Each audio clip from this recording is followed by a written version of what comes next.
Dear students, Assalamu alaikum wa rahmatullahi wa barakatuh. I am Anzar Ahmad Ghana, lecturer in history. Our today's topic for 11th class students of history subject is describe in brief the contribution of the West Asia, that is the Arabs, in the field of science and philosophy. Dear students, in this question we have to talk about the contribution made by Arabs in the field of science and philosophy. Arabs contributed to the modern science and philosophy in a number of ways. Number one, first of all, the Europeans stand indebted to Arabs who carefully preserved and translated ancient manuscripts of Plato as Aflatun and Aristotle as Aristo in Arabic. Dear students, let's explain this point. We understand that this Plato, Aristotle, Socrates, and several other philosophers were the greatest philosophers and thinkers of ancient Greek and Roman civilizations. It was because of the contribution of these great philosophers that ancient Greek and Roman civilizations achieved greatness and progress. However, after 5th century AD, when the Greek and Roman civilizations declined, the teachings, the literary works, and the philosophies of the great Roman and Greek scholars in ancient times, their teachings, their literary works were forgotten. No importance was given to their works, and after 5th century AD, it was the ascendancy of church. It was the dominance of church in Europe and beginning of the dark ages in the European history. As a result, the philosophies, the teachings, the literary works of the great ancient Greek and Roman philosophers like Plato, like this Socrates, like this Aristotle, all these were forgotten. And no attention was paid towards their literary works and manuscripts. Manuscript means a handwritten book.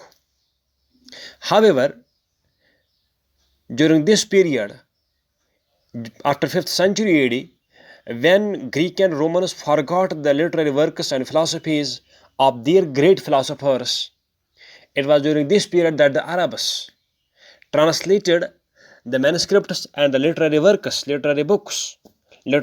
of the great Greek and Roman philosophers into their Arabic language, and took a lot of after this translating the manuscripts, the literary works of great Greek, Roman and Greek philosophers into Arabic language. The Arabs took enormous advantage of the literary works of these great philosophers by translating them into their own language of Arabic.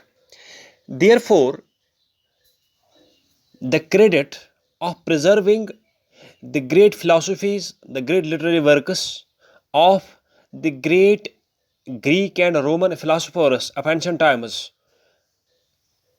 the credit of preserving their literary works, the credit of preserving their philosophies goes to the Arabs who, after 5th century AD, when Greek and this when Greek in the Europe, when in Europe there no attention was paid towards their teachings, it was at this time that Arabs translated their philosophies, their literary works into their own language, and preserved the philosophies, the books of these great Greek and Roman philosophers, and took a lot of advantage from their literary works by translating them into their own languages.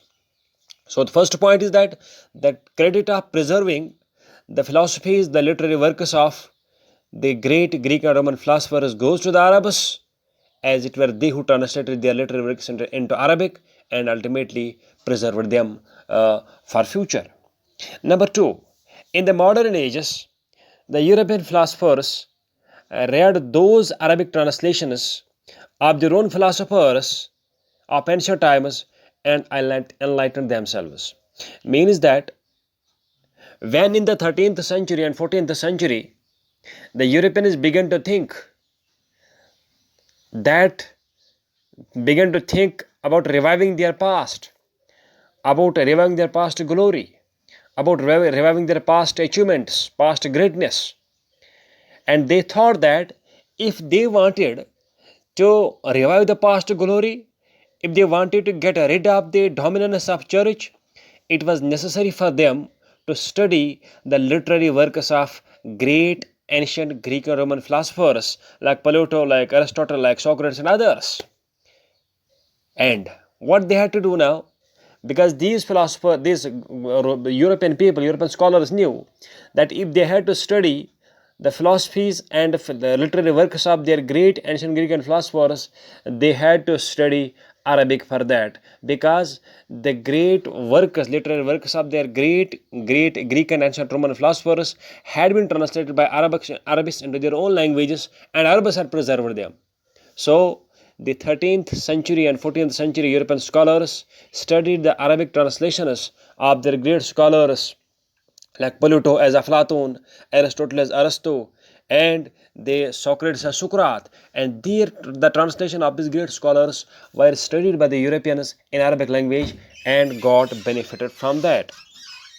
In nutshell, we can say, had Arabs not preserved the great literary works of great ancient and Greek Roman philosophers into their own Arabic language, the 13th and 14th century European scholars would not have been able to enlighten themselves, as there would not have been any literary work of the great Greek and Roman philosophers available, as it were only Arabs who preserved these literary works into their own language of Arabic. Number third, among Muslim philosophers and scholars, Ibn Sina, also known as Avicenna in Latin, was a great physician and philosopher. So, Ibn Sina was not only a great physician, but he was a great philosopher as well. He contributed a lot to the medical sciences and to the field of philosophy. Number 4, another Arab, namely Al-Razi, was the author of a medical encyclopedia, and which was dealing with several topics and subjects related to medicine and science and technology.